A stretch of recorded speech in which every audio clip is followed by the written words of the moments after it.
कि आज संविधान संविधान संविधान बार बार इसलिए कह रहे हैं क्योंकि इस चुनाव में इनको पता चल गया कि इस देश की जनता ही इस संविधान को सुरक्षित रखेगी, कि इस चुनाव में हारते हारते जीतने से इन्हें एहसास हुआ कि ये संविधान बदलने की बात इस देश में नहीं चलेगी। 75 सालों में जनता का भरोसा रहा कि नीतियां बनेंगी तो जनता की भलाई के लिए बनेंगी।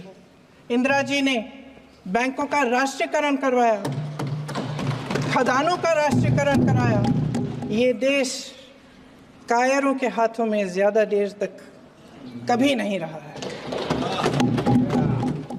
राजनीतिक फायदे के लिए संविधान को छोड़िए, देश की एकता को भी ये रख नहीं सकते, इसकी सुरक्षा नहीं कर सकते। हमने संभल में देखा, मणिपुर में देखा। दरअसल इनका कहना है कि अलग अलग इस देश के अलग अलग हिस्से हैं, कैमरा। लेकिन हमारा संविधान कहता है कि ये देश एक है और ये देश एक रहेगा। जहां खुला विवाद होता था, अभिव्यक्ति का सुरक्षा कवच होता था, इन्होंने भय का माहौल पैदा किया है। सत्ता पक्ष के मेरे साथी अक्सर 75 सालों की बात करते हैं, लेकिन इन 75 सालों में ये उम्मीद, आशा, ये अभिव्यक्ति की ज्योति कभी थमी नहीं, कभी बुझी नहीं।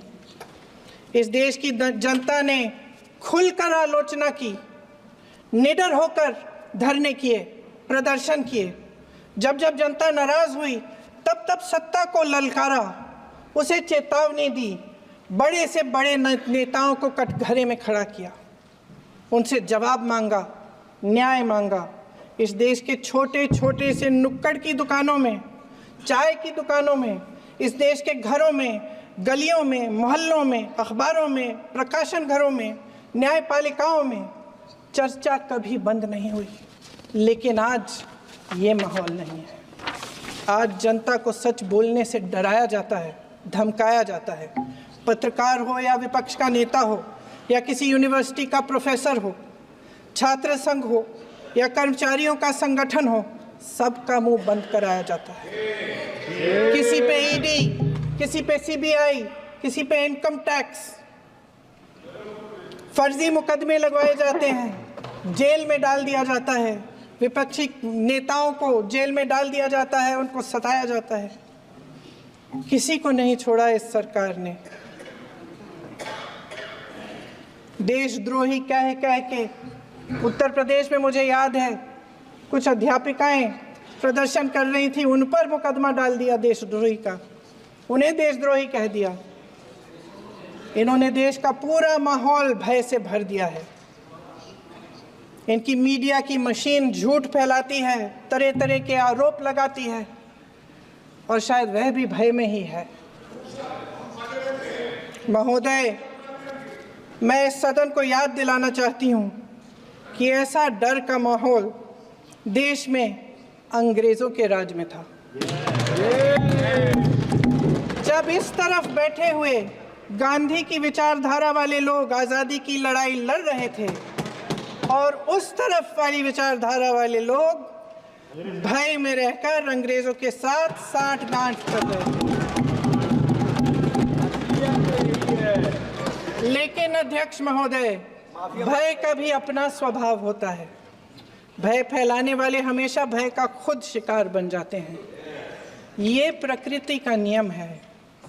आज इनकी भी यही हालत हो गई है।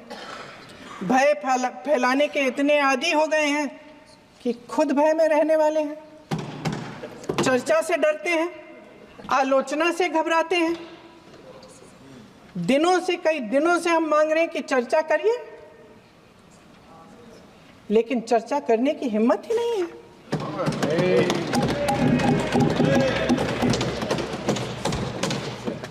एक कहानी होती थी अध्यक्ष महोदय, शायद बचपन में आपने भी सुनी होगी। राजा भेष बदलकर बाजार में आलोचना सुनने जाता था। ये सुनने जाता था कि प्रजा मेरे बारे में क्या कह रही है, मैं सही रास्ते पे चल रहा हूँ कि नहीं। लेकिन आज का राजा, भेष तो बदलते हैं आज के राजा, शौक तो है उनको भेष बदलने का, लेकिन न जनता के बीच जाने की हिम्मत है और न आलोचना सुनने की। महोदय, मैं तो सदन में नहीं हूँ।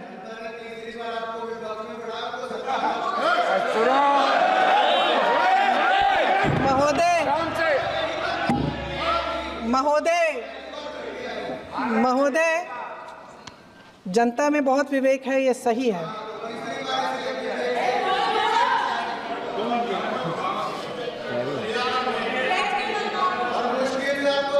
अच्छा महोदय, मैं सदन में नहीं हूँ, कुछ, हाँ ठीक है, मैं सदन में नहीं हूँ, मात्र 15 दिनों से आ रही हूँ। लेकिन मुझे ताज्जुब होता है कि इन 15 दिनों में इतनी बड़े इश्यूज़ हैं, इतनी बड़ी बातें हैं। प्रधानमंत्री जी मात्र एक दिन के लिए, शायद 10 मिनट के लिए दिखे हैं सब।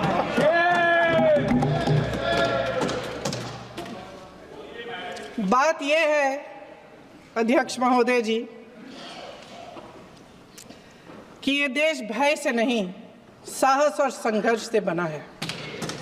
इसको बनाने वाले देश के किसान, जवान, देश के करोड़ों मजदूर और गरीब जनता है। संविधान इनको साहस देता है। मेहनती मिडिल क्लास है और इस देश के जो करोड़ों देशवासी हैं, जो रोजाना भयंकर परिस्थितियों का सामना करते हैं, उनको साहस देता है। वायनाड में जो आपदा आई, उसमें एक छोटा लड़का था 17 साल का। 6 घंटों के लिए उसने अपनी माँ को बचाने की कोशिश की। 6 घंटों के लिए आप सोच सकते हैं कि अगर नदी की धारा बह रही है, नाराज है, आप अपनी माँ को पकड़े हो, 6 घंटों के लिए पकड़े रखते हो कि मेरी माँ बच जाएगी, और अंत में वो माँ भी बह जाती है। उस लड़के का साहस, उन महिलाओं का साहस जो पीड़ित हैं लेकिन फिर भी अपनी लड़ाई लड़ रहे हैं, उन संभल के बच्चों का साहस जिनके पिताजी अभी अभी गुजर गए लेकिन फिर भी उनके सपनों को साकार करने की हिम्मत है, उनका साहस है। वो साहस इस संविधान ने दिया है।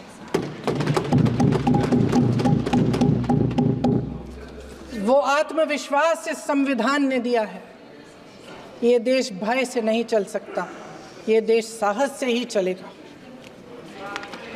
भय की भी सीमा होती है, और जब वो सीमा पार हो जाती है, जब किसी को इतना दबाया जाता है कि उसको लगने लगता है कि अब मेरे पास खोने के लिए कुछ नहीं है, तब उसमें एक ऐसी शक्ति पैदा होती है जिसके सामने कोई कायर खड़ा नहीं हो सकता। ये देश कायरों के हाथों में ज़्यादा देर तक कभी नहीं रहा है।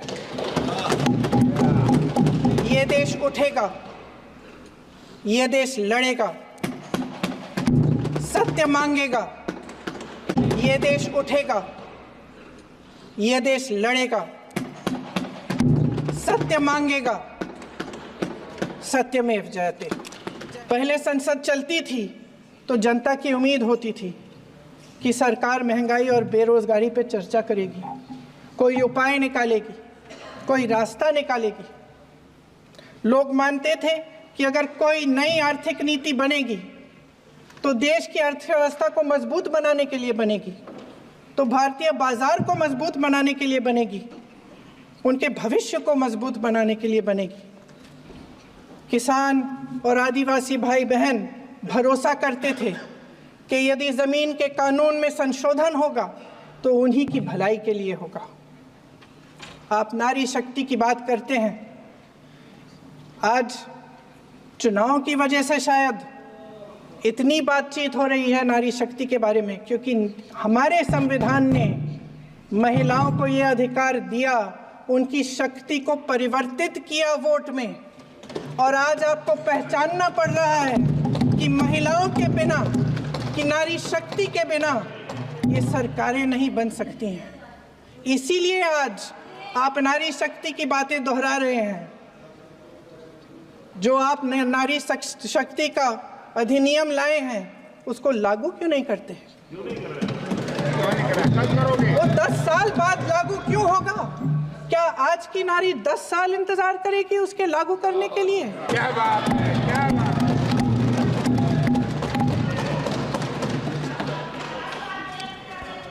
आज संसद में बैठे हुए सत्ता पक्ष के मेरे साथी ज्यादा से ज्यादा अतीत की बातें करते हैं।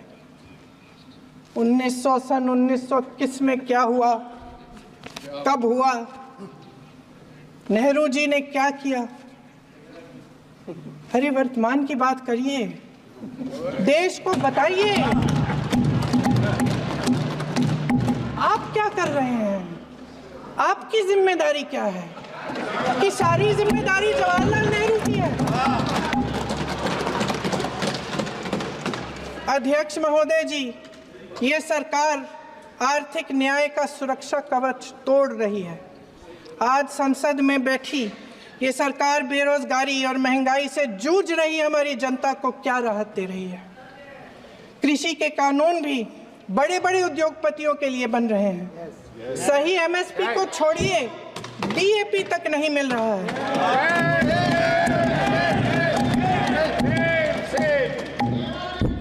वायनाड से लेकर ललितपुर तक इस देश का किसान रो रहा है। आपदा आती है तो उसको कोई राहत नहीं मिलती। भगवान भरोसे है आज इस देश का किसान, उसको छोड़ दिया गया है। आज हिमाचल में देखिए, जितने भी कानून बने हैं वो सब बड़े बड़े उद्योगपतियों के लिए बन रहे हैं। हिमाचल में जो सेब उगता था उसके जो छोटे छोटे किसान हैं वह रो रहे हैं क्योंकि एक व्यक्ति के लिए सब कुछ बदला जा रहा है। सुनने की हिम्मत रखो।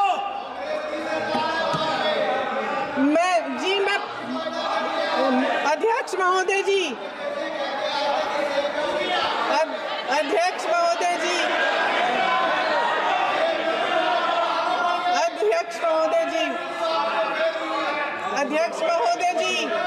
अडानी जी को सारे कोल्ड स्टोरेज प्रदेश की सरकार ने नहीं दिए। अडानी जी को सारे कोल्ड स्टोरेज आपकी सरकार ने दिए। देश देख रहा है कि एक व्यक्ति को बचाने के लिए 142 करोड़ देश की जनता को नकारा जा रहा है। सारे बिजनेस, सारे संसाधन, सारी दौलत, सारे मौके एक ही व्यक्ति को सौंपे जा रहे हैं।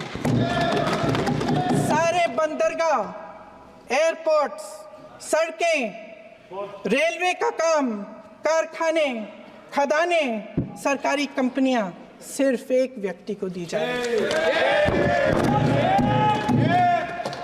जनता के मन में हमेशा ये विश्वास होता था कि अगर कुछ नहीं है तो संविधान हमारी सुरक्षा करेगा, मगर आज आम लोगों के बीच ये धारणा बनती चली जा रही है कि सरकार सिर्फ अडानी जी के मुनाफे के लिए चल रही है। देश में बहुत तेजी से गैर बराबरी बढ़ रही है। जो गरीब है वो और गरीब हो रहा है, जो अमीर है वो और अमीर हो रहा है। इस सरकार ने आर्थिक न्याय की भी सुरक्षा कवच तोड़ दिया है। राजनीतिक न्याय की जब बात होती है, मेरे सत्ता पक्ष के साथी आज खड़े हुए और तमाम गिनती करने लग गए कि ऐसा हुआ वैसा हुआ, 1975 में जो हुआ, तो सीख लीजिए ना आप भी। सीख लीजिए। आप भी अपनी गलतियों के लिए माफी मांग लीजिए। आप भी बैलेट पे चुनाव कर लीजिए। आप भी बैलेट पे चुनाव कर लीजिए। दूध का दूध, पानी का पानी हो जाएगा। आप राजनीतिक न्याय की बात करते हैं, सरकारों को पैसों के बल पर गिरा देते हैं।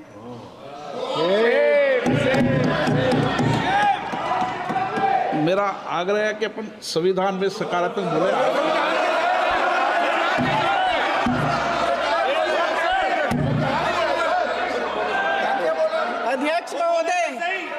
अध्यक्ष महोदय, सत्ता पक्ष के हमारे साथी ने एक उदाहरण दिया उत्तर प्रदेश की सरकार का, तो मैं भी एक उदाहरण दे देती हूँ महाराष्ट्र की सरकार का।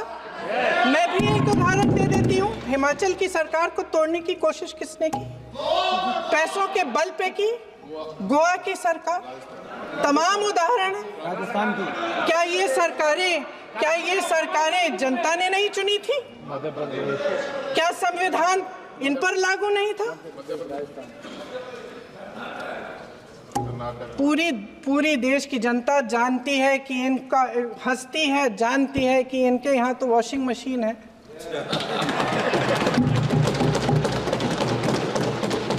तो यहाँ से वहाँ जाता है, वो धुल जाता है। इस तरफ दाग, उस तरफ स्वच्छता। और मेरे कई ऐसे साथी हैं जो इस तरफ होते थे उस तरफ चले गए, मुझे दिख भी रहे हैं, वॉशिंग मशीन में शायद धुल गए हैं।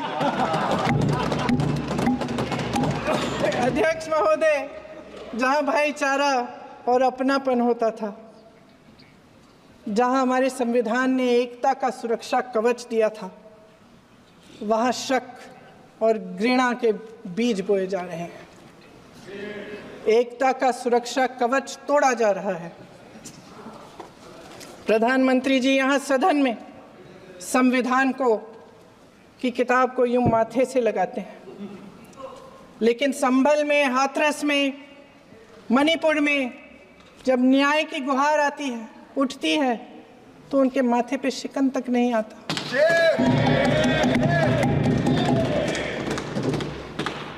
शायद समझ नहीं पाए हैं कि भारत का संविधान संघ का विधान नहीं है।